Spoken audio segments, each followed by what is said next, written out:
watching EAC News. Thank you for joining us.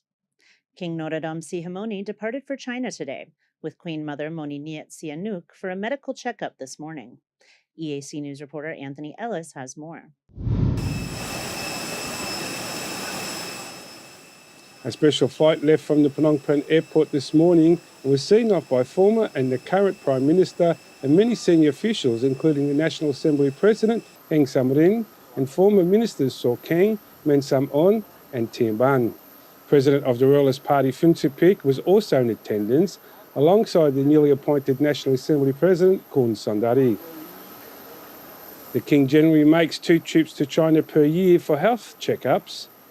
According to the Cambodian Constitution, the President of the Senate is the acting head of the state when the King is abroad.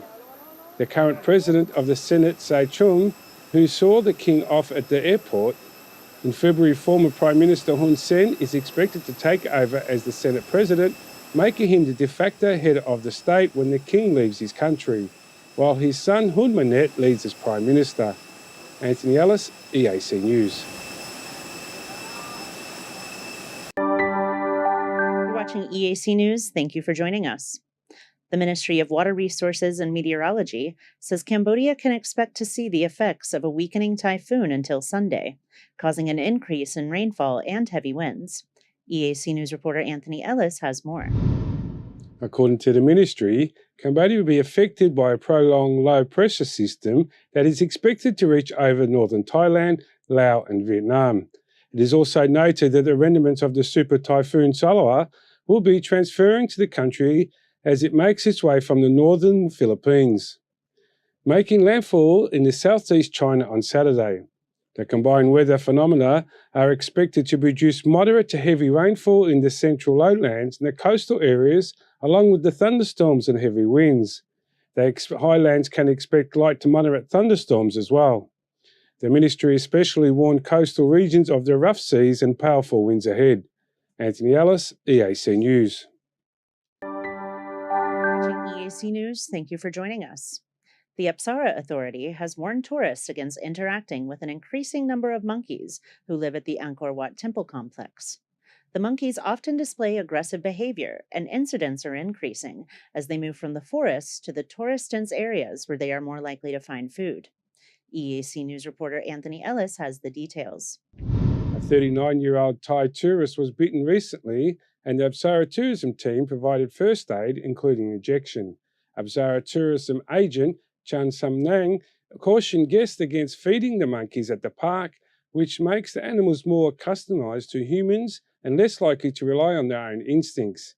He noted that the monkeys have been known to bite people and snatch their items, and that some monkeys so that they can live naturally and not rely on human feeding. The monkeys in the park are known to disturb visitors in their ruthless pursuit of human food, sometimes resulting in bites. A press release from 3 animal protection NGOs in the same month requested an end to the persecution and exploitation of the abuse. A press release from 3 animal protection NGOs this same month requested an end to the persecution, exploration and abuse of monkeys at the Angkor Wat, a popular UNESCO World Heritage Site and also a monkey sanctuary. The number of semi-domesticated monkeys living in Angkor area have increased significantly with the increase in tourists. Many of them are completely reliant on human food, posing serious risks to animals and humans alike. Anthony Ellis, EAC News. You're watching EAC News. Thank you for joining us. Cambodian martial arts are experiencing a meteoric rise on an international level, with Bokatoa being inscribed on the UNESCO Intangible Cultural Heritage List in 2022, and both Krav Maga and Bokatoa making their official debut at the SEA Games in May, where athletes from 6 countries competed for over 100 medals. This November, Cambodia will host the first ever World Krav Maga event at the historic Angkor Archaeological Park in Siem Reap. Not to be confused with Bokatoa, which is more performance-based, Krav Maga, or Pradal Sare, is a style of kickboxing that descended from early forms of Khmer fighting techniques. A match consists of 5 3-minute rounds with a 1.5 or 2-minute break between each round.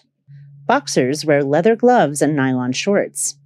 Later this year, Letwai boxing champ Dave Leduc is expected to have his final match in Cambodia while fighting in the Khun Khmer style, out of respect for the host country. Siem Reap is expected to host hundreds of athletes from nearly 100 countries between November 26th and 28th for the World Khun Khmer Tournament. The tournament will consist of 3 categories, including voluntary, mid-professional, and professional.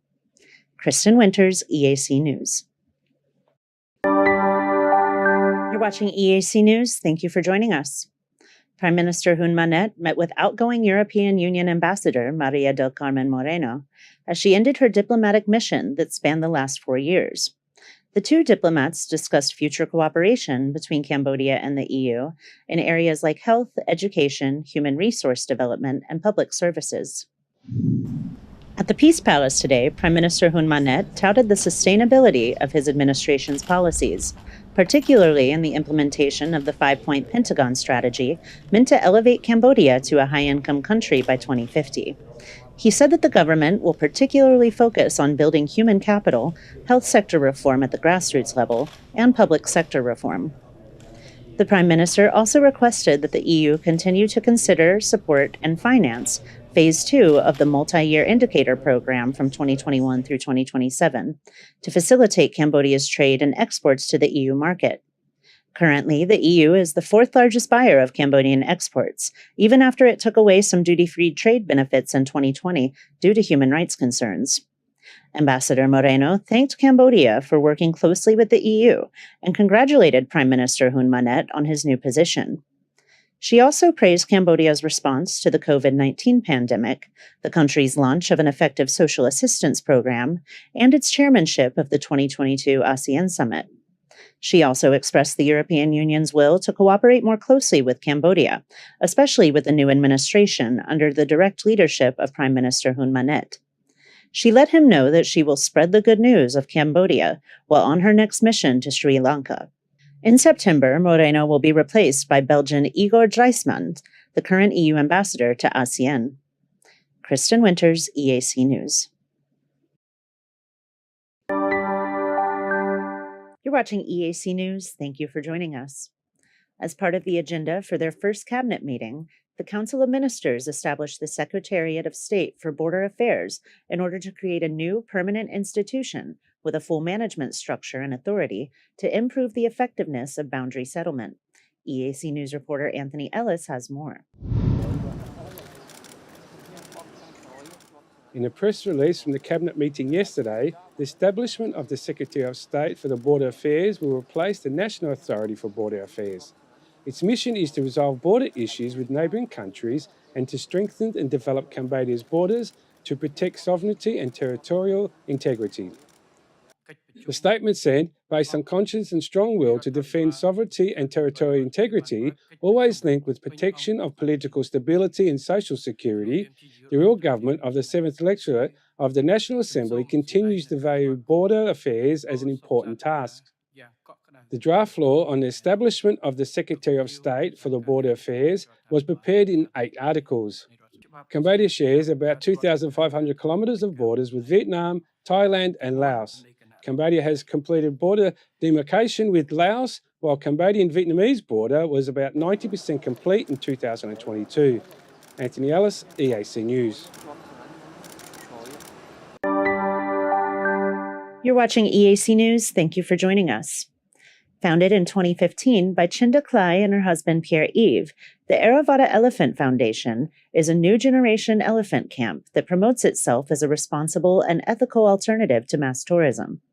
On Friday, August 18th, Aravada held its 5th annual fundraising gala in an effort to raise funds and awareness, promote traditional Khmer culture, protect the environment, and help preserve the indigenous traditions of elephant breeding. EAC News reporter Anthony Ellis has the story.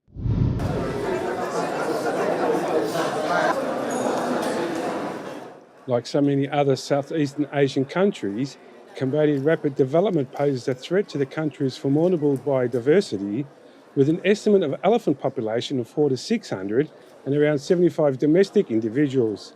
The Asian elephant is in great danger of disappearing from Cambodia, just like the tiger did 20 years ago. In an effort to conserve Cambodia's ancient relationship with elephants, Guests, sponsors, and conservation enthusiasts gathered at the Sun and Moon Hotel for a night of fundraising by auctions and pop-up booth sales. Guests were treated a traditional Khmer song and dance, an elephant-themed Bokator show, and a musical performance by Cambodian singer Say. Sofite At is in awe of elephants and hoped that the evening would bring some relief to the animals. Tonight, I really hope that they're going to raise a lot of money in order to support the elephant. The goal of the Avatar Foundation is to demonstrate that an elephant camp can be managed without having to exploit or abuse the animals. In the past, elephant trainers captured the elephants in the wild. The Avatar Foundation started by adopting elephants from villagers who could no longer take care of domesticated elephants. Since then, they have established a program of breeding and rehabilitation. Sofite At's first interaction with an elephant was at a zoo, but she found visiting the Avatar Sanctuary to be more a historic experience. I visit the sanctuary in Ratnagiri, and to kind of like see them living in the forest, in the wild, and how the community working to support them. It really for me, I feel very personal, and to kind of go around and with the elephant. Zong Sa works for Fort Insurance, one of the event's sponsors, and supports the work Avatar does in encouraging Cambodians towards caring for its wildlife. He noted the time and effort that goes into raising an elephant and the importance of such hard work. It's kind of rare animal. Yeah, it's not much, and it takes a very long time to raise up this elephant. So, kind of the animal that people should take care, and especially Cambodian people should take care of our animals, especially for the wild animal. Yeah, thank you so much. The Avatar Foundation has faced criticism, especially